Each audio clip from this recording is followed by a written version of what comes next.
Okay, so let's look at the question on the cone. A circle has a radius of 7.5 centimeters. A sector with an angle of 240 is cut from the circle. A, find the length of the arc of the sector.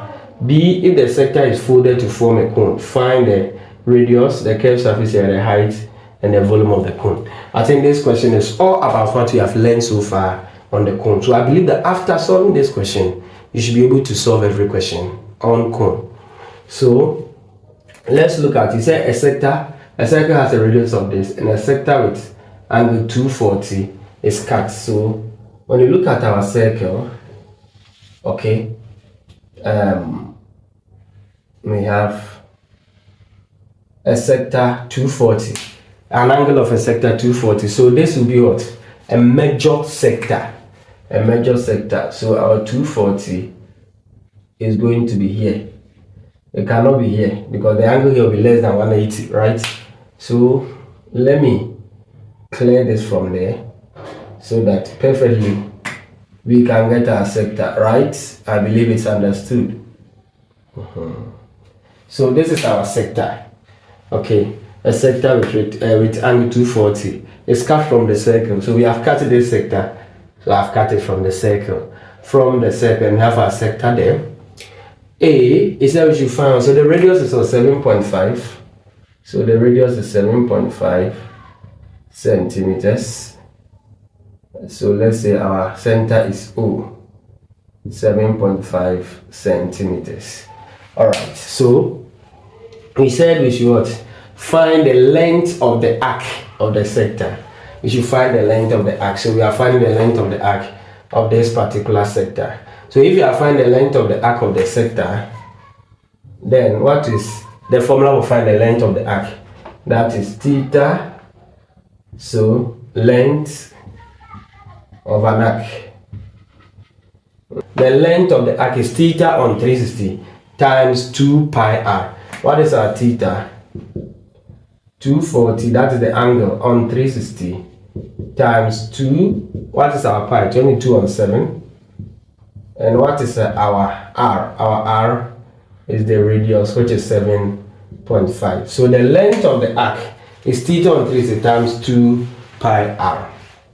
2 pi r because the arc is a portion of the circumference of a circle. So let me use the calculator and then we find the length of the arc, and that will give us 31.4286 centimeters.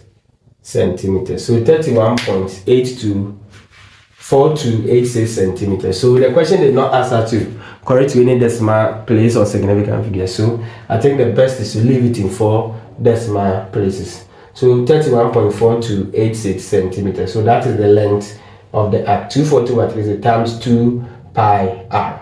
Alright. So we are done with the A. Let's come to the B. If the sector is folded to form a cone, find it. So this particular sector here is folded to form a cone. So we have folded this sector to form, as I've told you, we get a sector from what? We can get a cone from a sector. Okay, so we have folded it to get a cone. So from what we learned, we realized that we said that the radius of the sector is equal to the slant height of the cone. So the slant height here will be 7.5 centimeters. Is that okay? So that is what we have learned. So the radius of the sector here is equal to the slant height of the cone. All right. So that is what we have. Okay. So what is the next thing? He said we should, if the sector is folded to form a cone, that is what we have here. And please take note, the angle of the sector is not the same as the angle of the cone. All right. So take note of that. Find the radius of the cone. Radius of the cone. So you are going to find the radius of the cone, and the radius of the cone will be here. So this is the radius of the cone. Okay. So we learned that the radius of the cone is what? The radius of the cone is equal to theta on what? 360 times L.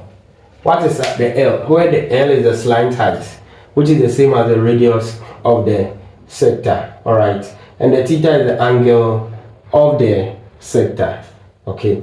So what would be our 240 divided by 360 times 7.5, and that will become the radius of the cone. The radius of the cone.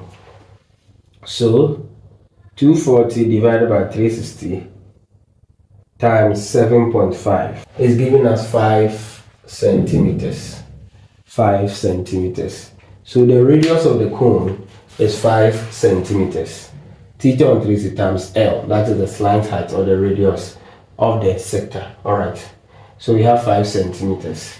So here the radius is going to give us 5 centimeters here. Okay, then what is the next question?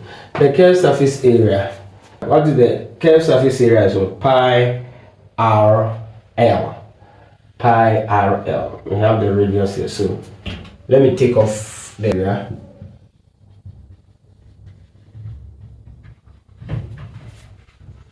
Is pi RL. Alright, pi RL. That's the curved surface area of the cone. So the curved surface area of the cone, pi RL, will be 22. That is times, what is our R? 5. And what is the L? That is the slant height, 7.5. So 22 over 7 pi times R, which is the 5, times the L, that is the, and that is going to give us 117.8571 centimeters squared. So pi RL give us 117.8571 centimeters squared. So that is the curved surface area. Curved surface area. So simple. The height of the cone. The height of the cone. Okay. So this is the height of the cone. The height of the cone. So our H is here. The height will be perpendicular to the radius. So we have the height of the cone.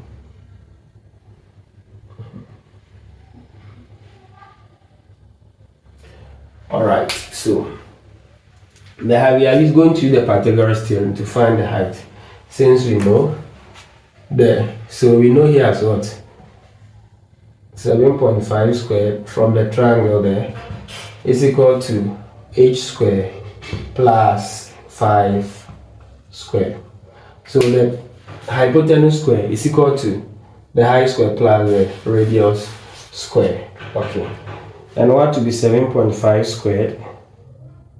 That will be 56.25.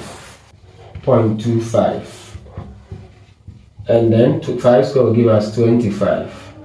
So we have 56.25 minus 25 equal to h squared. And 56.25 minus 25 will give us 31.25. So our h square is going to be 31.25, and our h is going to be square root of 31.25, and our h square root of 31.25 will give us 5.5902 centimeters. So the height is 5.5902 centimeters. 5.5902 centimeters. So that is the height of the cone. And the last one, the volume of the cone. So volume of the cone is 1/3 pi r square h. So that is 1/3 times 22/7 times 5 square times 5.5902. So 1/3 pi r square h. Okay, so let me use the calculator and then we do that. And that will give us 146.41 centimeters cubed, because we are calculating for the volume. We are calculating for the volume. So this is the volume of the cone. This is the volume of the cone. And the question can also ask you to calculate the vertical angle of the cone. So if I'm supposed to calculate the vertical angle is the angle here. Okay, the angle here. So the vertical angle, what you should take note is that because the base is circular, this side from here to here will also be 5. That is the radius. So this side of the angle, this side will also form a right angle triangle. Okay, because the slant height is the same as here. So the right angle triangle will be the same as here. So what you do is that you calculate for, let's say, the semi-vertical. Okay, this is the vertical angle of the cone. And what you have here is the semi-vertical, because we are dividing into 2. So you can use with what we have the opposite over hypotenuse. So you can use a sine, the so-called to any of them. We even have the height here. Okay, so you can use any of them. And then when you find the beta, you multiply by 2. So that you can get the vertical angle of the cone. Or if it is the semi-vertical angle, only this. So when you find the semi-vertical angle of the cone, you multiply by 2 and then you get the vertical angle of the cone. So that is also about it. Our next lesson, I'm going to teach how we calculate for the first room of a cone. I believe this is okay and understandable. See you in the next session. Bye bye.